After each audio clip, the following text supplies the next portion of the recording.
नमस्कार दोस्तों, मैं अमन आप सभी का स्वागत करता हूं आपके अपने यूट्यूब चैनल पीसीएस बडी पर। दोस्तों, हम अपनी डेली लाइफ में न जाने ही कितनी बार महंगाई, बेरोजगारी, जीडीपी जैसे भारी भरकम शब्द सुनते रहते हैं। परंतु क्या कभी हम सोचते हैं कि इन शब्दों का मूल क्या है? ये शब्द किस विषय से उत्पन्न हुए? दोस्तों, जरा कुछ पल के लिए कल्पना कीजिए कि अगर देश में जितने भी किसान हैं वो खेती करना बंद कर दें, या देश की जितनी भी फैक्ट्रियां हैं वो उत्पादन ही करना बंद कर दें, तो क्या होगा? देश की पूरी अर्थव्यवस्था ही चरमरा जाएगी। और ऐसा क्यों होगा? क्योंकि किसी भी देश की सबसे बड़ी ताकत उसकी विशाल जनसंख्या, या सशक्त सैन्य शक्ति, या प्राकृतिक संसाधन नहीं है। किसी भी देश की सबसे बड़ी ताकत है उस देश की मजबूत अर्थव्यवस्था। और उसी अर्थव्यवस्था को समझने का विज्ञान है अर्थशास्त्र। लेकिन दोस्तों, यहाँ से एक बहुत ही महत्वपूर्ण प्रश्न सामने आता है कि क्या अर्थशास्त्र और अर्थव्यवस्था एक ही चीज़ है? और अगर नहीं तो फिर दोनों में अंतर क्या है? और यही अंतर समझना हर उस विद्यार्थी के लिए आवश्यक है जो सिविल सेवाओं या अन्य किसी प्रतियोगी परीक्षाओं के लिए तैयारी कर रहा है। तो दोस्तों, आज हम शुरू कर रहे हैं भारतीय अर्थव्यवस्था की ऐसी श्रृंखला जिसमें हर टॉपिक को बिल्कुल ही सरल भाषा में, कॉन्सेप्ट बेस्ड और एग्जाम ओरिएंटेड तरीके से समझने का प्रयास करेंगे हम लोग। तो चलिए शुरू करते हैं क्लास को। सबसे पहले हम लोग अर्थशास्त्र को समझते हैं। अर्थशास्त्र से जुड़ा एक सवाल अक्सर एग्जाम्स में पूछा जाता है कि अर्थशास्त्र के जनक कौन है, या उनके द्वारा लिखी गई पुस्तक कौन सी है। तो अर्थशास्त्र के जनक एडम स्मिथ को कहा जाता है, और उनकी सर्वप्रसिद्ध पुस्तक द वेल्थ ऑफ नेशंस है, जिसे 1976 में इन्होंने प्रकाशित किया था। इस बुक में इन्होंने बताया कि अर्थशास्त्र के अंतर्गत यह अध्ययन किया जाता है कि कैसे प्राकृतिक संसाधनों को कुशल तरीके से प्रयोग में लाकर मनुष्य की जरूरतों को अधिक से अधिक पूरा किया जा सके। इस बुक में इन्होंने बताया कि अर्थशास्त्र को धन का विज्ञान कहा जाता है। अगर सरल शब्दों में हम कहें तो मनुष्य की आर्थिक क्रियाओं का अध्ययन अर्थशास्त्र कहलाता है। इसके अंतर्गत उत्पादन, उपभोग और वितरण संबंधी प्रक्रियाओं का अध्ययन किया जाता है। चूंकि यह अध्ययन से जुड़ा हुआ पक्ष है, अतः यह एक सैद्धांतिक पक्ष को प्रदर्शित करता है। अध्ययन की सुविधा के लिए अर्थशास्त्र को दो भागों में बांटा जाता है। पहला है व्यष्टि अर्थशास्त्र, दूसरा है समष्टि अर्थशास्त्र, अर्थात माइक्रो इकोनॉमी और मैक्रो इकोनॉमी। व्यष्टि अर्थशास्त्र को सूक्ष्म अर्थशास्त्र कहा जाता है। ऐसा इसलिए कहा जाता है क्योंकि इसके अंतर्गत हम लोग किसी एक व्यक्ति या किसी एक फर्म या किसी एक कंपनी में होने वाले उत्पादन, उपभोग या वितरण का अध्ययन करते हैं। जैसे मान लीजिए अडानी ग्रुप की कंपनी का अगर हम लोग अध्ययन कर रहे हैं कि साल भर में उसने कितना उत्पादन किया या कितना वितरण किया, तो हम लोग व्यष्टि शास्त्र के अंतर्गत उसका अध्ययन कर रहे हैं। दूसरा है समष्टि अर्थशास्त्र, इसको हम लोग वृहद अर्थशास्त्र कहते हैं। ऐसा इसलिए क्योंकि इसमें किसी देश की संपूर्ण अर्थव्यवस्था के अंतर्गत होने वाले उत्पादन, उपभोग और वितरण संबंधी प्रक्रिया का अध्ययन करते हैं। आइए अब हम लोग इस वीडियो में दूसरे टॉपिक अर्थात अर्थव्यवस्था के बारे में अध्ययन करते हैं। अर्थव्यवस्था अर्थव्यवस्था को अर्थशास्त्र का व्यवहारिक पक्ष माना जाता है। ऐसा क्यों माना जाता है? क्योंकि जबकि अर्थशास्त्र तो सैद्धांतिक पक्ष है, तो अर्थशास्त्र में हम लोग क्रियाओं का अध्ययन करते हैं, लेकिन अर्थव्यवस्था में वही क्रियाएं घटित होती हैं। कौन सी क्रियाएं? उत्पादन, उपभोग और वितरण की क्रियाएं अर्थव्यवस्था में घटित होती हैं। कौन सी अर्थव्यवस्था है? तो किसी भी देश की अर्थव्यवस्था, जैसे भारत की अर्थव्यवस्था, चीन की अर्थव्यवस्था, या विश्व के किसी भी अन्य देश की अर्थव्यवस्था, यहाँ आर्थिक क्रियाएं घटित होती हैं। अर्थव्यवस्था को तीन क्षेत्रों में बांटा गया है।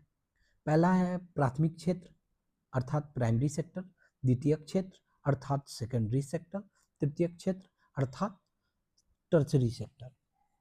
अब आइए सबसे पहले हम लोग प्राथमिक क्षेत्र को समझते हैं। प्राथमिक क्षेत्र का संबंध मुख्यतः कृषि से है। इसमें उन क्रियाओं या उत्पादों को शामिल किया जाता है जो सीधे प्रकृति से प्राप्त होते हैं। प्राथमिक क्षेत्र का संबंध प्राकृतिक संसाधनों से होता है। अब प्राथमिक क्षेत्र के अंतर्गत कौन कौन सी गतिविधियां शामिल हैं? तो इसके अंतर्गत 7 गतिविधियां शामिल हैं, और इन सातों गतिविधियों को आप लोग वर्ड टू वर्ड याद कर लीजिए, क्योंकि ये एग्जाम पॉइंट ऑफ व्यू से बहुत ही इंपॉर्टेंट है, और न जाने कितनी बार ये एग्जाम्स में आ चुके हैं। पहला है कृषि, मत्स्य पालन, उत्खनन, खनन, पशुपालन, वानिकी और बागवानी। अब यहाँ आपके मन में एक सवाल आ सकता है कि उत्खनन और खनन क्या एक है या अलग अलग है? तो ये दोनों अलग अलग हैं। जब हम लोग खुदाई लंबवत करते हैं, अर्थात जमीन में गड्ढा बना के किसी चीज़ का उत्खनन करते हैं, तो वो खनन कहा जाता है। जैसे कोयले का खनन किया जाता है, लोहे का खनन किया जाता है, सोने का खनन किया जाता है। तो इसमें देखेंगे तो जमीन में गड्ढा बन जाता है।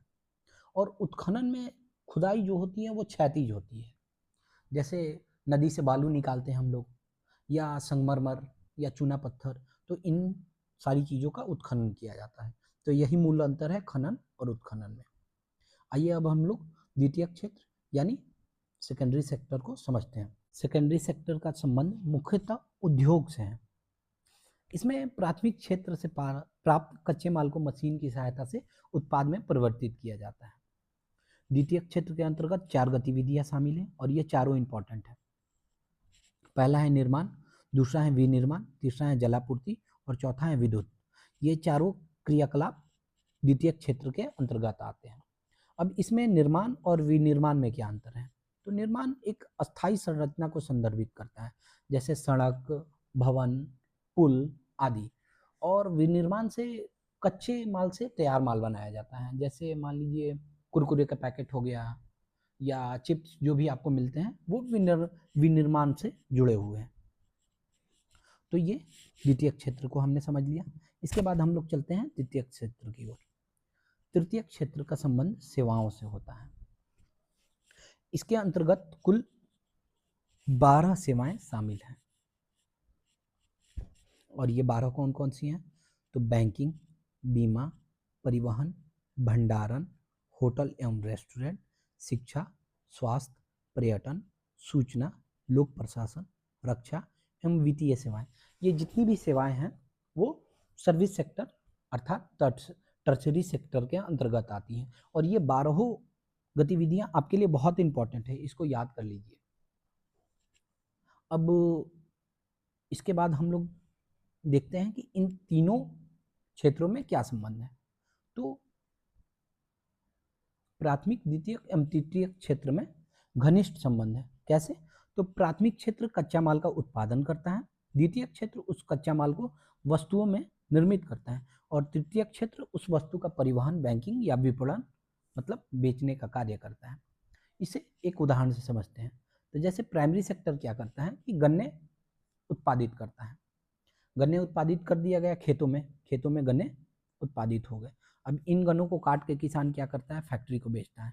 तो खेतों से फैक्ट्री तक लाने के लिए आप परिवहन का, गाड़ी का इस्तेमाल करेंगे। तो ये गाड़ी कहाँ से आ गई? परिवहन टर्शरी सेक्टर से। ये यहाँ से गया और फैक्ट्री में चीनी बन गया, इससे, इस गन्ने से चीनी बन गया। और इस चीनी को पुनः ये कंपनी मार्केट में बेचेगी, तो फिर परिवहन का यूज हुआ, मार्केट में गया, मार्केट में बेचा गया, दुकानदार जो कर रहा है वो सेवा दे रहा है, फिर बेच के जो पैसे आए वो बैंक से, सर्विस सेक्टर। तो ये संबंध है तीनों क्षेत्रों में आपस में। यहीं पे हम लोग जान लेते हैं एक बहुत ही इंपॉर्टेंट टॉपिक है सकल घरेलू उत्पाद। इसको थोड़ा हम लोग जान लेते हैं, आगे इसको विस्तार से पढ़ेंगे। तो किसी भी अर्थव्यवस्था में एक वित्तीय वर्ष, ये टर्म काफ़ी इंपॉर्टेंट है, एक वित्तीय वर्ष, एक वित्तीय वर्ष अर्थात अप्रैल से मार्च, ये अवधि एक वित्तीय वर्ष कही जाती है। तो एक वित्तीय वर्ष के दौरान प्राथमिक, द्वितीयक और तृतीयक क्षेत्र से उत्पादित सभी अंतिम वस्तुओं का मौद्रिक मूल्य जीडीपी कहलाता है।